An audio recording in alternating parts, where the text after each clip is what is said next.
Assalamualaikum warahmatullahi wabarakatuh. Perkenalkan, nama saya Khairun Nur Hafiz. Di video kali ini saya akan menjelaskan tentang Bank Sentral. Bank Sentral adalah lembaga negara yang memiliki tanggung jawab utama dalam mengelola kebijakan moneter, menjaga kestabilan sistem keuangan, dan mengatur serta mengawasi sistem pembayaran dalam suatu negara. Bank Sentral biasanya tidak beroperasi untuk mencari laba, non-profit, dan berfungsi sebagai otoritas moneter tertinggi.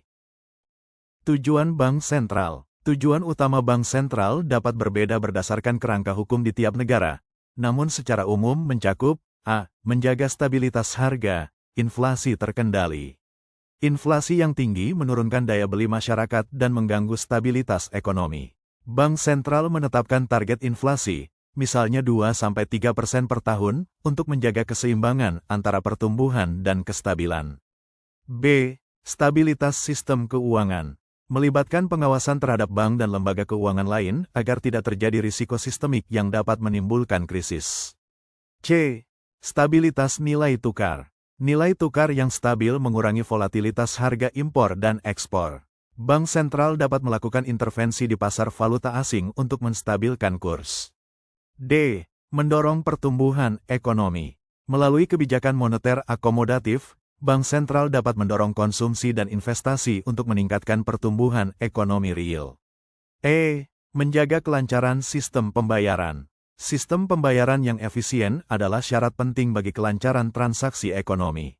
Bank Sentral menyediakan infrastruktur sistem pembayaran nasional, misalnya BIFES di Indonesia.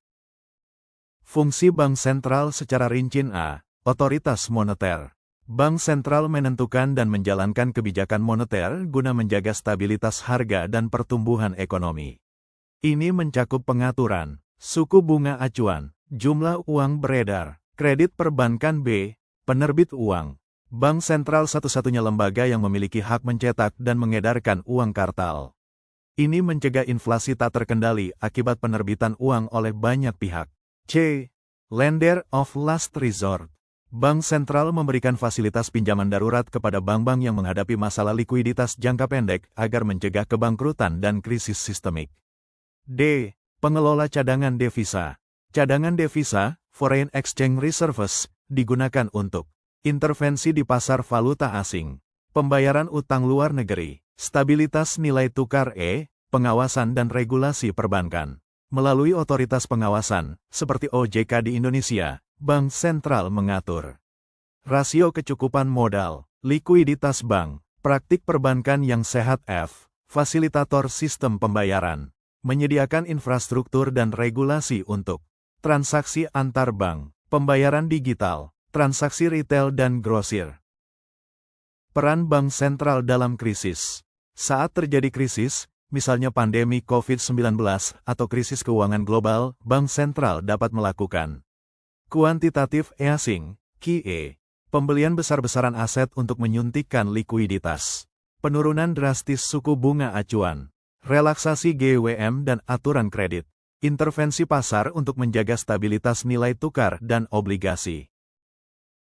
Tantangan Bank Sentral di era modern. Digitalisasi keuangan dan mata uang kripto. Bank Sentral kini mempertimbangkan menerbitkan mata uang digital resmi, CBDC. Globalisasi pasar keuangan. Arus modal lintas negara mempersulit pengendalian moneter domestik. Koordinasi kebijakan fiskal dan moneter. Bank Sentral perlu selaras dengan kebijakan pemerintah dalam menangani krisis. Kesimpulan, Bank Sentral adalah institusi fundamental dalam sistem ekonomi modern.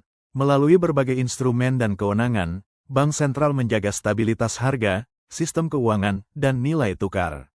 Dengan independensi yang kuat, Bank Sentral menjadi penentu arah kebijakan moneter yang efektif dan kredibel demi kesejahteraan ekonomi nasional.